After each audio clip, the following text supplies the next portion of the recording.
नमस्कार, मैं डॉक्टर स्वाति मिश्रा। आज आप सभी से बहुत दिनों बाद मिल रही हूँ। Extremely sorry for that because बहुत सारे फेस्टिवल्स का दौर था। आप जानते हैं कि एक लेडीज़ होने के बाद से बहुत सारी रिस्पॉन्सिबिलिटीज़ होती हैं। तो बहरहाल हम लोग आज जिस वीडियो को पढ़ेंगे वो है सिविल सोसाइटी के बारे में। आप जानते हैं कि सिविल सोसाइटी का कंसेप्ट बहुत ज़्यादा इम्पॉर्टेंट कंसेप्ट है। क्यों? क्योंकि बहुत सारे यूजी पीजी के सिलेबस में सिविल सोसाइटी का कंसेप्ट है। उसके बाद से यूपीएससी सोशियोलॉजी में सिविल सोसाइटी का कंसेप्ट है, पॉलिटिकल साइंस में सिविल सोसाइटी का कंसेप्ट है। तो अपने आप में बहुत बड़ा कंसेप्ट है ये और इम्पॉर्टेंट कंसेप्ट है। तो आज मैं ट्राई करूंगी, मैं कोशिश करूंगी कि आपको ये कंसेप्ट हर एंगल से समझाते चलूं। वीडियो लंबा होगा, इस वजह से मैंने इसे 2 वॉल्यूम में 3 वॉल्यूम में कंप्लीट करने को सोचा है, ताकि आप सिविल सोसाइटी के सारे एस्पेक्ट्स के बारे में समझ ले। उसका एक जनरल कंसेप्शन क्या है, जनरल डेफिनेशंस क्या है वो जाने। उसका हिस्ट्री जो है उसकी डेवलपमेंट का, वो अपने आप में बहुत ज़्यादा है, क्योंकि बहुत सारे डिबेट्स चले सिविल सोसाइटी को लेकर के। और फिर उसका सोशियोलॉजिकल डेफिनेशंस जो लोगों ने दिए हैं वो है, बहुत लेंदी टॉपिक है। तो कोशिश कर रही हूँ कि मैं इस पे आपको समझाऊं। मैंने कुछ अपने अग्रजों से भी इस मुद्दे पे बात की है, उनसे भी कंसेप्ट क्लियर किया है। मतलब समझना पड़ता है सभी को। चूंकि पॉलिटिकल साइंस से भी जुड़ा मामला है, तो मैंने पॉलिटिकल साइंस के अपने कॉलेज के प्रोफेसर हैं विश्वनाथ सर, उनसे मैंने हेल्प ली है और आगे भी मैं इस मुद्दे पे उनसे हेल्प लेती रहूँगी। तो इस तरह से इस कंसेप्ट को रिच करने की कोशिश की गई है। तो चलिए वीडियो को स्टार्ट करते हैं। और एक चीज़ और है कि आप अभी तक अगर चैनल को सब्सक्राइब नहीं किए हैं तो प्लीज़ चैनल को सब्सक्राइब कर लीजिए, सपोर्ट करते रहिए, लाइक शेयर एंड कमेंट भी करते रहिए। तो चलिए आज शुरू करते हैं सिविल सोसाइटी। मैंने पहले ही बताया, इस पॉइंट को, इस टॉपिक को हम लोग 2-3 वॉल्यूम में समझने का प्रयास करेंगे। तो एक ही में अगर समझाती तो बहुत लेंदी वीडियो जाता, दिक्कत होती है, बहुत सारे कंसेप्ट मर्ज होने लगते हैं आपस में। तो सबसे बेहतर तरीका है कि हम थोड़ा थोड़ा करके समझे। बट प्लीज़ आप सभी से रिक्वेस्ट है कि आप सारे वॉल्यूम्स को देखिएगा सिविल सोसाइटी के। तो स्टार्ट करते हैं, ठीक है। सिविल सोसाइटी को हिंदी में नागरिक समाज के रूप में देखा जाता है। ये टर्म जो है, बेसिकली जो सिविल सोसाइटी जो टर्म है, उसको हम थर्ड सेक्टर के रूप में भी जानते हैं, ठीक है। इसको थर्ड सेक्टर कहा जाता है। तो एक सिंपल सा कंसेप्ट है, एग्जाम में पूछ दिया जाएगा अगर ऑब्जेक्टिव एग्जाम्स में, जैसे यूजीसी नेट में सिविल सोसाइटी पे बहुत क्वेश्चन आते हैं। तो आपका कहना होता है ना कि मैडम यूजीसी नेट को हायर एग्जामिनेशन को भी देख करके बनाइए, तो उसके पॉइंट ऑफ व्यू से भी ये टॉपिक बहुत इंपॉर्टेंट है। तो इसे थर्ड सेक्टर के रूप में देखा जाता है। थर्ड सेक्टर मतलब सिविल सोसाइटी। आपको पता चल जाएगा कि थर्ड सेक्टर ये कैसे, आगे जब आप समझेंगे। तो ये टर्म बेसिकली कब एमर्ज होता है, कब इसका प्रादुर्भाव होता है इस शब्द का, तो 1750 से 1850 के बीच में वेस्टर्न पॉलिटिकल थॉट में, ठीक है। वेस्टर्न मतलब जो पश्चिमी देश हैं, वहाँ के जो पॉलिटिकल थॉट है उसमें ये सिविल सोसाइटी शब्द का एमर्जेंस होता है, ठीक है। एक जनरल कंसेप्ट हम समझते हैं, जो ये हमने लिखा हुआ है, एक जनरल कंसेप्ट समझते हैं कि पहले आप अपने देश के बारे में सोचिए। Think about your country. आपने सोच लिया, ठीक है। हमने अपने देश के बारे में सोच लिया। What are the agencies which operate country smoothly.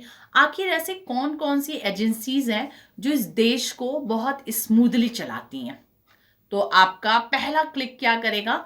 Government, ठीक है। गवर्नमेंट जो है वो एक बड़ी एजेंसी है जो कि इस कंट्री को या किसी भी देश को बहुत स्मूथली रन करती है। कैसे?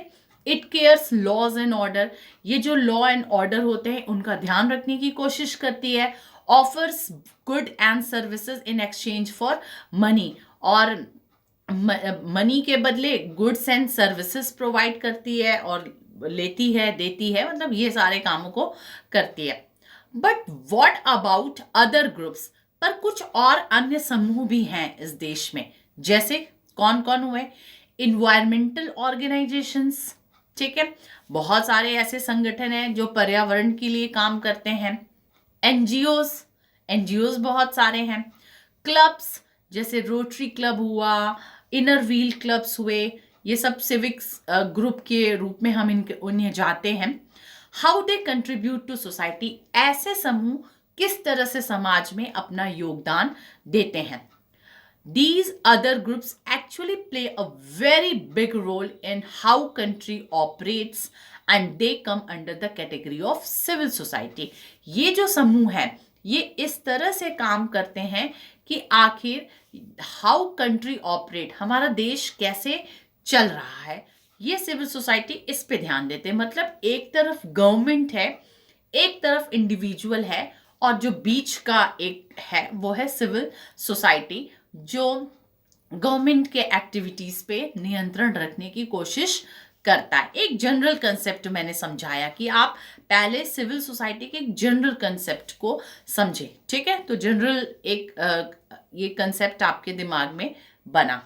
नेक्स्ट, अब हम थोड़ा सा फॉर्मल अपने स्टडी को लेकर के चलते हैं कि अब डेफिनेशन, अगर जनरल आपको समझाना है कि क्या है सिविल सोसाइटी, तो a civil society is comprised of group और ऑर्गेनाइजेशन। ये ऐसे समूह, मतलब समूह है, एक ऐसा समूह है या ऐसा संगठन है working in the interest of citizen, जो नागरिकों के हितों के लिए कार्य करता है, but operating outside of the government, पर सरकार से बाहर होकर के काम करता है, एंड फॉर प्रॉफिट सेक्टर, ठीक है।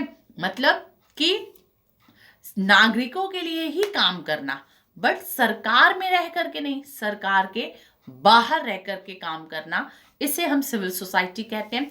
सिविल सोसाइटी में क्या क्या चीजें इंक्लूड होती हैं? Labour unions, non profit organisations, churches, other agencies, बहुत सारे और हैं, मैंने अभी एग्जाम्पल में सारे को कोट नहीं किया है।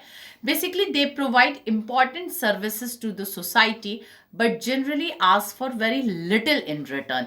ये जो सिविल सोसाइटी में जो जो एजेंसीज आती हैं ये समाज के लिए बहुत कार्य करती हैं, बट उसके रिटर्न में वो बहुत कम लाभ पाना चाहती है। मतलब अब आप देखिए एनजीओज हैं, एनजीओज क्या है, बहुत सर्व करते हैं सोसाइटी में, बट रिटर्न क्या कि वो उन्हें बहुत प्रॉफिटेबल रिटर्न, मतलब return in the terms of economy, ऐसा रिटर्न की वो अपेक्षा नहीं करते हैं। ओके, सो अब एक जनरल सिनेरियो देखा जाए तो समाज में 3 तरह के सेक्टर काम करते हैं, ठीक है। एक जनरल ओपिनियन देखा जाए तो 3 तरह के सेक्टर सोसाइटी में काम करते हैं। पब्लिक सेक्टर, आप जानते हैं पब्लिक सेक्टर वो सेक्टर होता है जिसमें सरकार और उसकी शाखाएं काम कर रही हैं, government and its branches. Okay, private sector क्या हुआ? ठीक इसका अपोजिट। प्राइवेट सेक्टर मतलब include business and corporations. Okay, अब सिविल सेक्टर क्या है? Organization that act in the public interest but are motivated by profit, ठीक है। But are not, sorry not मैंने नहीं लगाया, but are not motivated by profit. Please mention here not. Okay, तो इसीलिए कहा गया कि सिविल सोसाइटी जो है वो थर्ड सेक्टर की तरह काम कर रहा है। थर्ड सेक्टर मतलब पहला सेक्टर पब्लिक सेक्टर जो बेसिकली गवर्नमेंट और उसके ब्रांचेस से मिलकर के बने हैं। सेकेंड सेक्टर प्राइवेट सेक्टर जो प्योर प्राइवेट हैं, जिसमें बिजनेस, कॉरपोरेशंस, ये सारी चीजें शामिल है।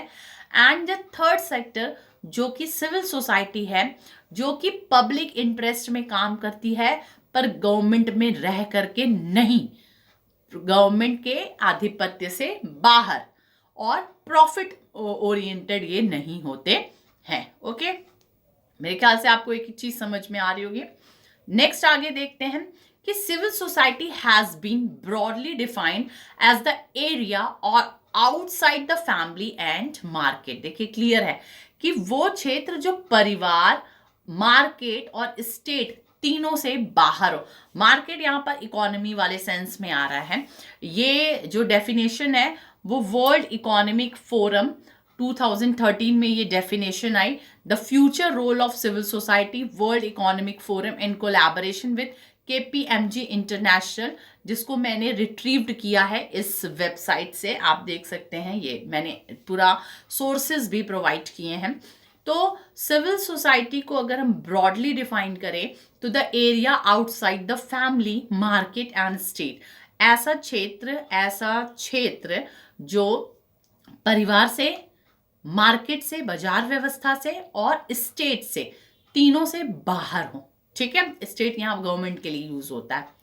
EU डिफाइंस क्या करता है, यूरोपियन यूनियन क्या डिफाइन कर रहा है सिविल सोसाइटी को, all forms of social action carried out by individual or groups who are neither connected or managed by state। मतलब वो सारी चीज जो स्टेट और स्टेट से मैनेज नहीं होता हो, वो सभी सिविल सोसाइटी है। ठीक है, मतलब फिर से मैं पढ़ रही हूँ, याद रखिएगा, all forms of social action carried out by individual और ग्रुप्स, जो भी समूह या व्यक्ति के द्वारा जितने भी सामाजिक क्रिया की जा रही है, हु आर नीदर कनेक्टेड और मैनेज बाय द स्टेट, जो स्टेट से कनेक्टेड नहीं है या स्टेट द्वारा नियंत्रित नहीं किए जाते हैं। नेक्स्ट एक मैंने डेफिनेशन लाया है अफ्रीकन डेवलपमेंट बैंक का। ये क्या बोलता है कि civil society is voluntary expression of the interest and aspirations of the citizens, organized and united by common interest, goals, values, tradition and mobilized into collective action. ठीक है, अफ्रीकन डेवलपमेंट बैंक, देखिए ये सारी चीजें आप याद रखिए, कभी भी एग्जाम्स में पूछा जा सकता है। आजकल तो एग्जाम का पैटर्न मतलब अजब भी हो गया है, इसलिए हर एंगल से तैयार रहिए। तो अफ्रीकन डेवलपमेंट बैंक क्या आर्ग्यू करता है कि सिविल सोसाइटी जो है एक वॉलेंट्री एक्सप्रेशन है, मतलब आप इसमें चाहे तो जुड़े चाहे तो ना जुड़े, एक ऐच्छिक एक्सप्रेशन की तरह है, जो कि सिटीजन्स के, नागरिकों के हितों के लिए कार्य करता है, और इसमें एक जैसे इंटरेस्ट, एक जैसे लक्ष्य, एक जैसी परंपरा को निर्धारित करने वाले लोग जुड़े रहते हैं। ओके, आगे बढ़ते हैं। अब यहां पर थोड़ा सा मैं, ये आपको हो सकता है क्लियर नहीं दिख रहा हो, यहां पर मैं लिखी हूं sociological analysis of civil society. Civil society का सोशियोलॉजिकल एनालिसिस क्या है, मतलब सोशियोलॉजी में डेफिनेशंस क्या है सिविल सोसाइटी की। अभी आप जब इसका हिस्ट्री पढ़ेंगे ना, तब आपको क्लियर हो जाएगा कि किस तरह से आप इसके हिस्टोरिकल एस्पेक्ट को देखेंगे। मतलब कैसे कैसे सिविल सोसाइटी का कंसेप्ट आया, कैसे कैसे आगे बढ़ा, कैसे कैसे उस पर डिबेट जुड़ते चले गए। कभी किसी ने गवर्नमेंट को इम्पोर्टेंस माना, कभी उसके रोल को इम्पोर्टेंट नहीं माना, मतलब इस तरह से बहुत सारे डिबेट आगे बढ़ते गए और सिविल सोसाइटी के कंसेप्ट धीरे धीरे निकलते गए। मैं इस वीडियो में बेसिकली मैंने आपको सिविल सोसाइटी के जनरल कंसेप्ट के बारे में समझाया, किस तरह से ये कॉन्सेप्ट आया, काम कैसे करता है, फिर उसके कुछ डेफिनेशंस मैंने दिए अभी जो मैं दे करके आगे बढ़ी हूँ, और कुछ सोशियोलॉजिकल एनालिसिस के बारे में मैं बात करूंगी, और हिस्ट्री और डेवलपमेंट में भी मैं बात करूंगी, पर पूरा हिस्ट्री और डेवलपमेंट पे काम नहीं करूंगी आगे चल करके, मैं अभी इसको एक्सप्लेन करती हूँ। पहले आप ये जानिए कि like many terms in the social sciences, civil society has many definition. जैसे सोशल साइंस में और भी बहुत सारे कंसेप्ट हैं जिसके बहुत सारे डेफिनेशंस है, क्लियर ही नहीं है डेफिनेशंस की एग्जैक्ट डेफिनेशंस क्या है। जैसे अगर फैमिली का डेफिनेशन देखना हो वो क्लियर नहीं है, सोशल एक्शन का डेफिनेशन देखना हो वो क्लियर नहीं है, सोशल बिहेवियर का वो क्लियर नहीं है। उसी तरह से अगर सिविल सोसाइटी की डेफिनेशंस को हम देखेंगे तो there are lots of definitions of civil society. फिलहाल एडवर्ड शील्ड्स, आप एडवर्ड शील्ड्स का नाम सुने होंगे, अच्छे सोशियोलॉजिस्ट में माने जाते हैं। इनकी बुक है the virtue of civil society. ये देखिए, मे बी ये बुक पूछी जा सकती है, the virtue of civil society. इसमें इन्होंने क्या समझाया कि civil society lies beyond the boundaries of family and clan and beyond the locality, it lies short of the state, ध्यान रखिएगा सिविल सोसाइटी के बारे में, beyond the boundaries of the family and clan and beyond the locality. इसकी बात कौन करता है? Shields, Edward Shields. Edward Shields कहते हैं कि जो परिवार के आधिपत्य से बाहर की चीज है, जो क्लैन के आधिपत्य से बाहर की चीज है, इवन जो स्टेट से भी ऑलमोस्ट कटी हुई चीज है, वो क्या है? सिविल सोसाइटी है। इसी तरह पार्शल का डेफिनेशन है, पार्शल ने 1997 में डेफिनेशन दिया था। इनकी बुक का नाम है the interdependence of social justice and civil society, the interdependence of social justice and civil society. Okay, जो पार्शल है सिविल सोसाइटी को दो तरह से डिफाइन करते हैं, एक इंस्टीट्यूशनल और दूसरा क्वालिटेटिव डायमेंशंस के। ये दो डायमेंशन से सिविल सोसाइटी को डिफाइन करते हैं। ठीक है, इंस्टीट्यूशनली कैसे डिफाइन करते हैं कि it consist of all the social groups and social relationship in which humans are embedded. मतलब कि इट कंसिस्ट, सिविल सोसाइटी किस चीज से मिलकर के बना हुआ है? सारे तरह के सोशल ग्रुप या सारे तरह के सामाजिक संबंधों को मिला दिया जाए, जिससे कि एक इंसान, एक ह्यूमन जुड़ा होता है।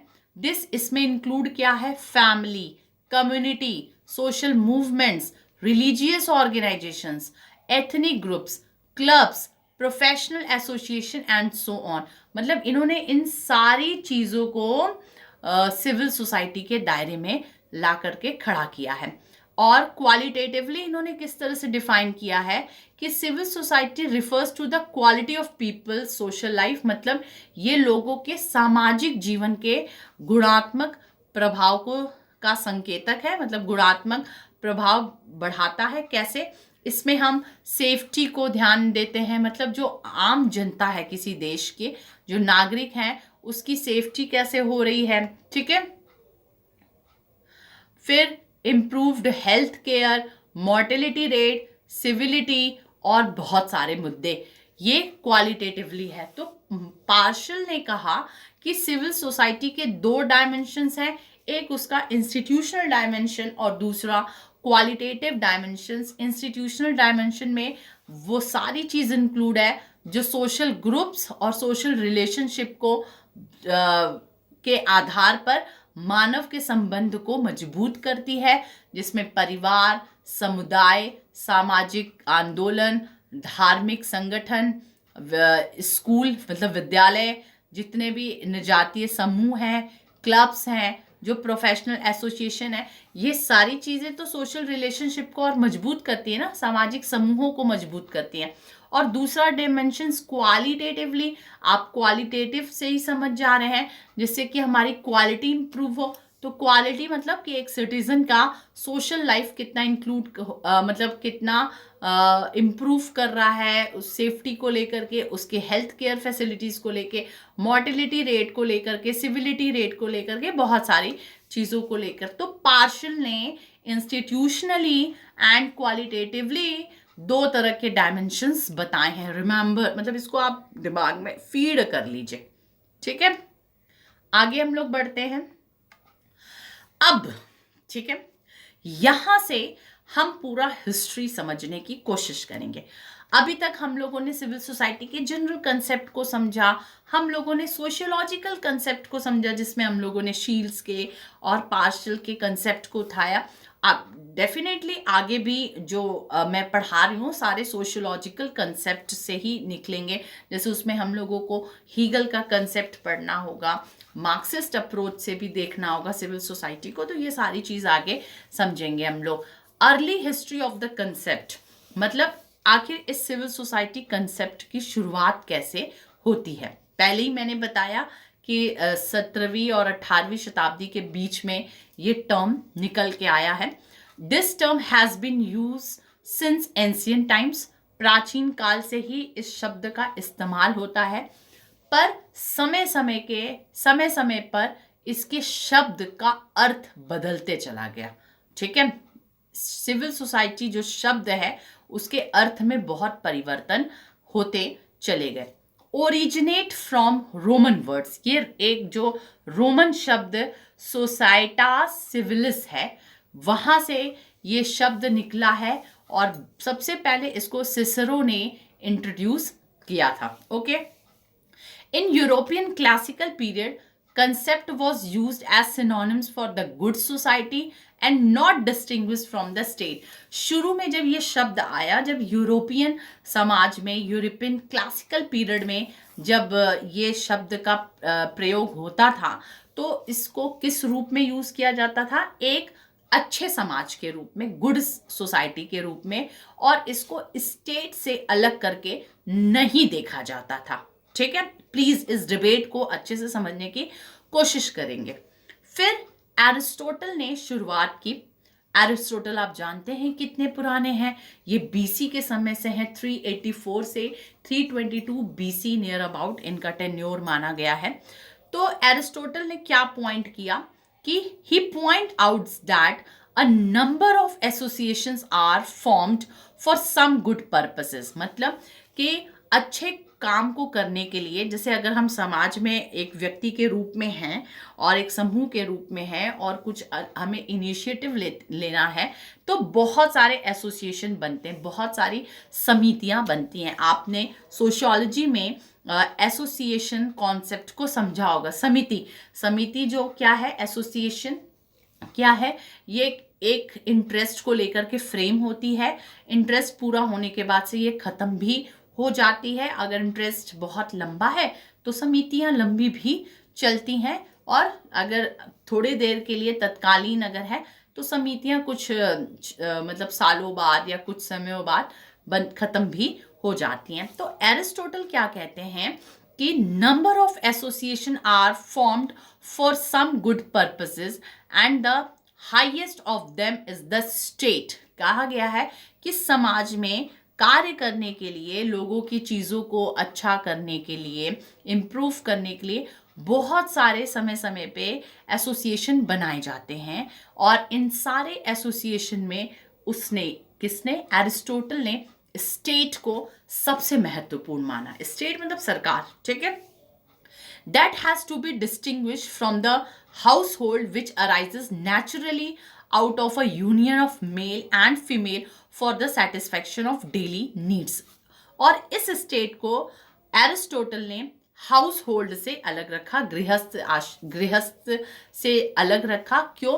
क्योंकि हाउस होल्ड में तो क्या है, एक मेल और फीमेल का यूनियन होता है, मतलब शादी होके एक वो घर बसाते हैं जिससे कि वो अपने डेली नीड्स को पूरा करते हैं। ठीक है, स्टेट उससे अलग चीज है, पर एसोसिएशन है। ठीक है, according to Aristotle state comes into a being for the sake of life.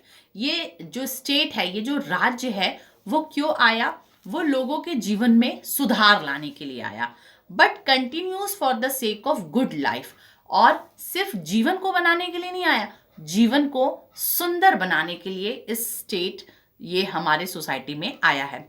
As man by nature is political animal. Aristotle हमेशा ह्यूमन को क्या बोलते हैं कि जो मानव है अपने स्वभाव से एक पॉलिटिकल एनिमल भी है। सो स्टेट एग्जिस्ट बाय नेचर। तो स्टेट को रहना जरूरी है ताकि इस ह्यूमन नेचर पे कंट्रोल किया जा सके।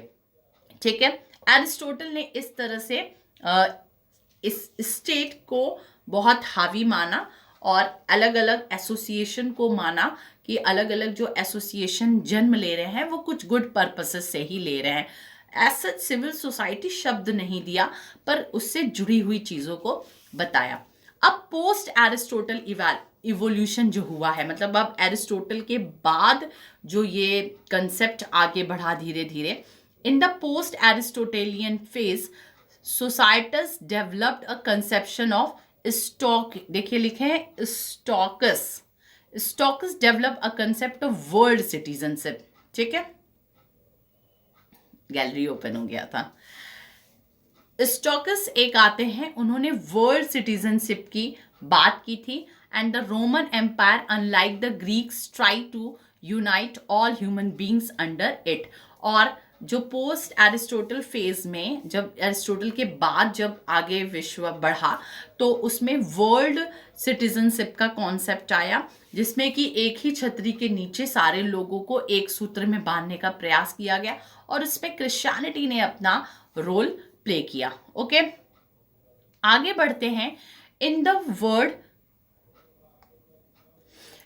Word we can understand the history of the concept by this way. अभी जो मैंने एरिस्टोटल का कंसेप्ट समझाया और उसके बाद पोस्ट एरिस्टोटेलियन जो कंसेप्ट बढ़ा, उसको एक अलग शब्द में हम समझने का प्रयास करते हैं कि we can understand the history of the concept by this way that the concept civil society may be recently reawakened within the social sciences, but it goes all the way back to Aristotle।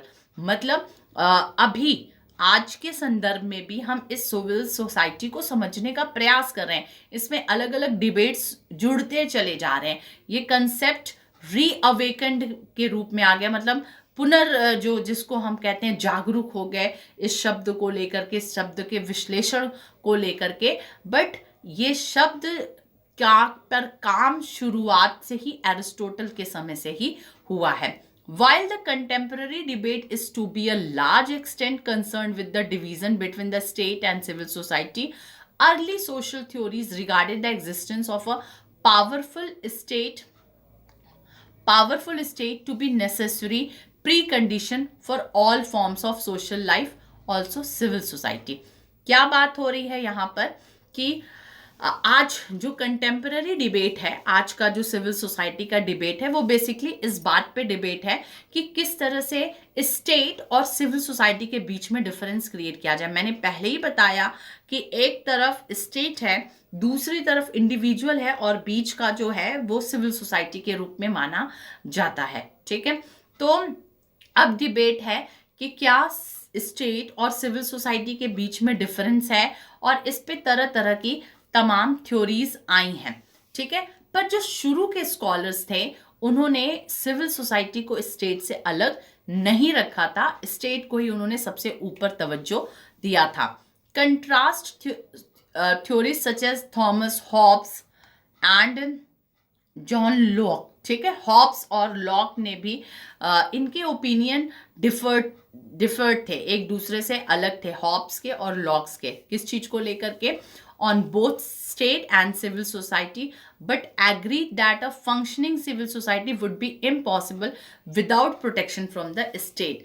अब दोनों का ही opinion अलग अलग था, पर दोनों ही इस बात को बोलते हैं कि सिविल सोसाइटी तब तक कायदे से काम नहीं कर सकती जब तक कि उसे स्टेट का प्रोटेक्शन ना मिला हो। देखिए, ये सारे डिबेट को आप याद रखिएगा, क्योंकि आगे चल के हमें ग्राम्सी भी समझना है, जो कि सिविल सोसाइटी को एक अलग अंदाज में समझाने की कोशिश की है।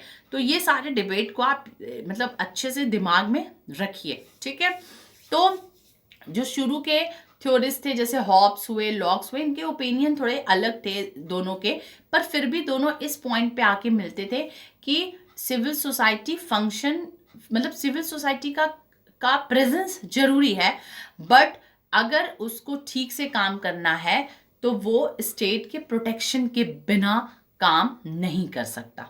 ठीक है, in the mid 18th century, जब 18वीं शताब्दी आती है, ये कंसेप्ट धीरे धीरे बदलना शुरू करता है। कैसे? क्योंकि ऑटोक्रेटिक स्टेट्स हमें कुछ जगहों पे दिखने लगते हैं। ठीक है, ऑटोक्रेटिक स्टेट्स आप जानते हैं कहाँ कहाँ हमें दिखने लगते हैं? फ्रांस में, जर्मनी में, ब्रिटेन में ऑटोक्रेटिक कंट्रीज ने अपनी जड़ें जमा ली थी। The reality which was facing by the common man and the political theories was very different from the present debate.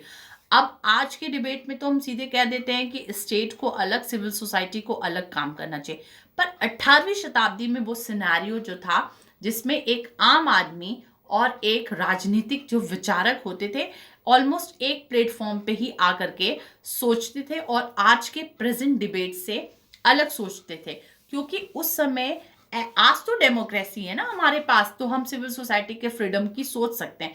पर उस टाइम पे जब ऑटोक्रेटिक सोसाइटी होती थी, राजा का बच्चा राजा का बच्चा राजा, ऐसे वाला हाव भाव होता था और डिक्टेटरशिप टाइप की सोसाइटी होती थी, तो उस टाइम पे स्टेट को पूरा अलग और सिविल सोसाइटी को पूरा अलग ऐसे सोचना बहुत टफ हो पाता था। ठीक है।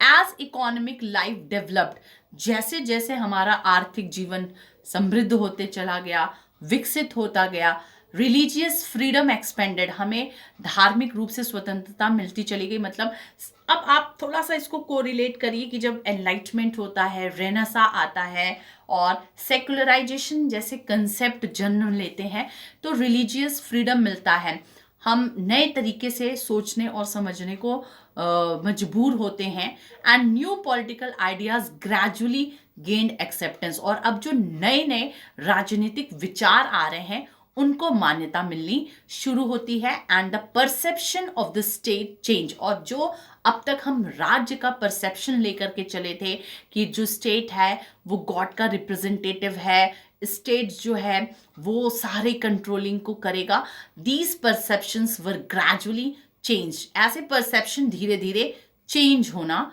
शुरू होते हैं। ठीक है।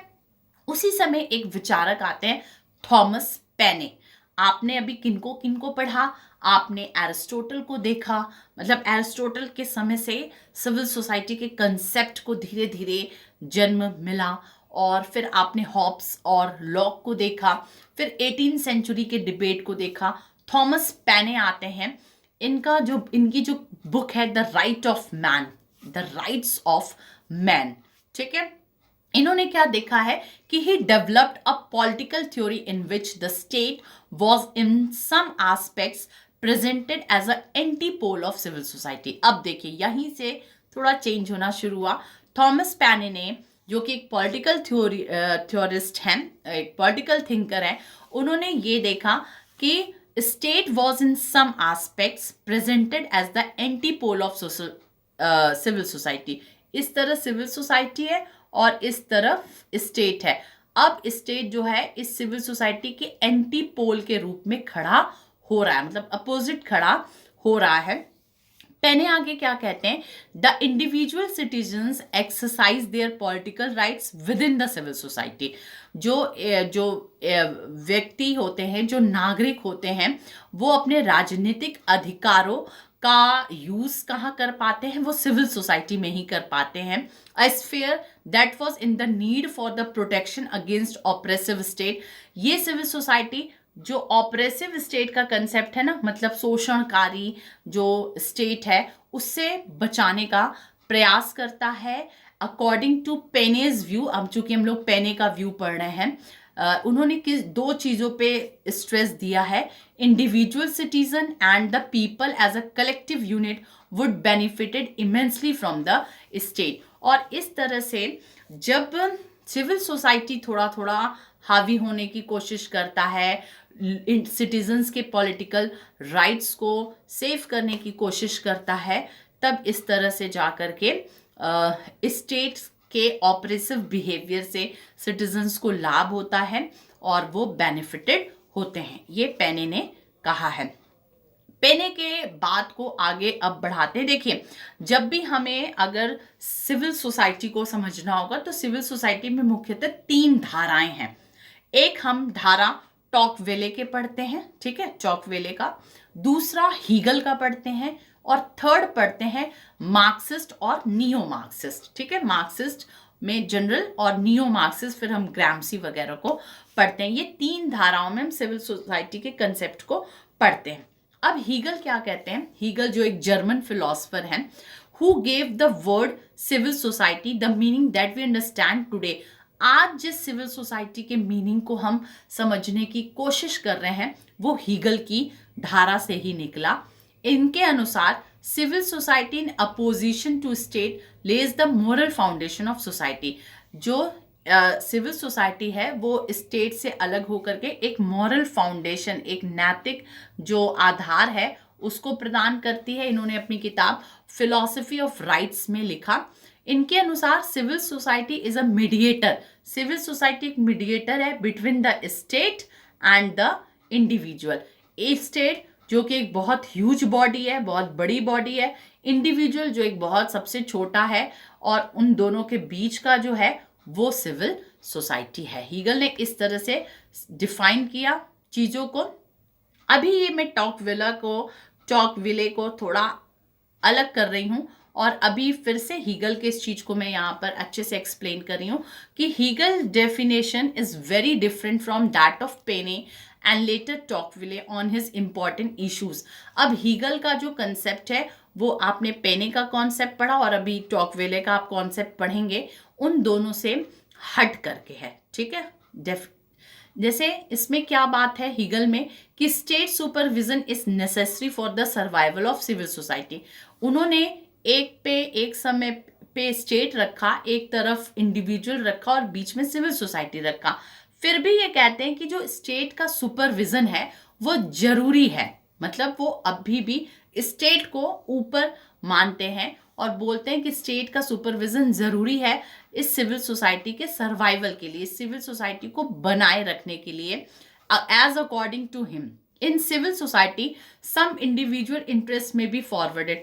ऐसा क्यों कह रहे हैं कि स्टेट का आधिपत्य होना जरूरी है? क्यों? क्योंकि वो कहते हैं कि अगर सिविल सोसाइटी बहुत मजबूती से काम करेगा तो फिर जो कुछ इंडिविजुअल्स के इंटरेस्ट को बहुत ज़्यादा सपोर्ट मिलेगा सिविल सोसाइटी से, और कुछ इंडिविजुअल्स के चीज़ों को ब्लॉक कर दिया जाएगा, ठीक है। तो इस इक्वालिटी को मेंटेन करने के लिए स्टेट का रहना और किससे ऊपर, सिविल सोसाइटी से ऊपर रहना जरूरी है, ठीक है। हीगल के कंसेप्ट को आप इस तरह से समझिए, आगे भी हो सकता है समझाया जाए आपको। अब आते हैं टॉकविले के कंसेप्ट को। ये भी एक धारा बहुत अपने आप में आगे बढ़ी। टॉकविले एम्फेसाइज दैट, ठीक है, इनको हम पढ़ रहे हैं। Tocqueville emphasise that the despotic tendency of the state may arise also in democratic society. अब समझिएगा कि जो डेमोक्रेटिक सोसाइटी होती है, लोकतांत्रिक समाज होता है, लोकतांत्रिक समाज में हम यही कहते हैं ना कि to the people, for the people, by the people, मतलब कि जो आम नागरिक है उनके हर चीज़ों की रक्षा की जाएगी, ठीक है। पर कभी कभी हम लोगों ने डेमोक्रेटिक सोसाइटी में भी डेस्पोटिक मतलब निरंकुश डेस्पोटिक टेंडेंसीज को देखा है, ठीक है। हम देखते हैं किसके, स्टेट का डेस्पोटिक टेंडेंसीज भी देखने को मिल जाता है। कहाँ? डेमोक्रेटिक सोसाइटी में, which negatively affects the political rights of individual. और स्टेट के डेस्पोटिक होने की वजह से जो इंडिविजुअल्स हैं, जो सिटीजन्स हैं, उनके जो राजनीतिक अधिकार हैं उसका हनन होना शुरू होता है। टॉकविले argued that democratic rule has both advantages and risk. इनका कहना है कि जो डेमोक्रेटिक रूल्स होते हैं, जो लोकतांत्रिक नियम होते हैं, उसके एडवांटेजेस भी हैं और उसके डिसएडवांटेजेस भी हैं, उससे रिस्क भी है। As there is concentration of power in single institution, क्योंकि इस समय पे जब स्टेट, डेमोक्रेसी में भी जब स्टेट रूल करता है तो कभी कभी क्या हो जाता है, वो सारा पावर एक ही जगह पे आ जाता है ना, कंसंट्रेशन हो जाता है पावर का। आप आज के संदर्भ में देखें तो जो पार्टी रूल कर रही है इस डेमोक्रेसी में ही, उसके पास कंसंट्रेशन ऑफ पावर है। तो ये कंसंट्रेशन ऑफ पावर सिर्फ एक सिंगल इंस्टीट्यूशन के पास चला जाता है। He had taken the example of American democracy. उन्होंने अमेरिकन डेमोक्रेसी का एग्जाम्पल उठाया। अपनी राइटिंग में उन्होंने देखा है a clear distinction between the state and civil society. वो लिखते हैं कि क्लियर डिस्टिंक्शन होना चाहिए स्टेट और सिविल सोसाइटी में। He stressed that state in general work for the benefit of all citizens, but also claimed that it constitute a threat towards both individual and civil society, and that the democratic state may be extra dangerous. क्या कहते हैं कि जब democratic societies होती है उसमें state जो है वो लोगों के, सिटीजन्स के बेनिफिट के लिए काम करता है, ठीक। आई एग्रीड विथ टॉकविले, ऐसे कहते हैं कि मानता हूं कि ये इंडिविजुअल्स के हित के लिए काम करता है, पर कभी कभी क्या होता है कि वो एक डेस्पोटिक नेचर की तरह काम करना शुरू करता है। ये लिखा है ना कि he stress that the state is in general work for the benefit of all citizen. अगर जनरली देखा जाए तो स्टेट जो है वो सिटीजन्स के लिए काम करता है, बट ऑल्सो क्लेम डेट, इन्होंने ये भी क्लेम किया कि it constitute a threat towards both individual and civil society. पर ये सिविल सोसाइटी और इंडिविजुअल के लिए एक डर भी पैदा करता है, जो कि डेमोक्रेसी में और ज्यादा डेंजरस चीज है। ठीक है, as it has both the urge and capacity to control all sphere of social life, क्योंकि स्टेट के पास सारी चीजों को कंट्रोल करने का पावर है। हिज प्रोपोज्ड सॉल्यूशन, अब उन्होंने सॉल्यूशन क्या दिया है इस प्रॉब्लम का, कि टू क्रिएट अ कॉन्स्टिट्यूशन, एक संविधान की जरूरत रहती है जो कंट्रोल करता है सिचुएशंस को, which and also to develop strong civil society, और ये स्ट्रॉन्ग सिविल सोसाइटी को बनाने के पक्षधर हैं। जैसे हीगल ने कहा था ना कि सिविल सोसाइटी डेफिनेटली बने पर स्टेट से ऊपर नहीं, क्योंकि कभी कभी सिविल सोसाइटी ही डिस्पोटिक नेचर कर देती है। वो कुछ इंडिविजुअल्स को ज़्यादा बेनिफिट देती है, कुछ इंडिविजुअल को कम बेनिफिट देती है।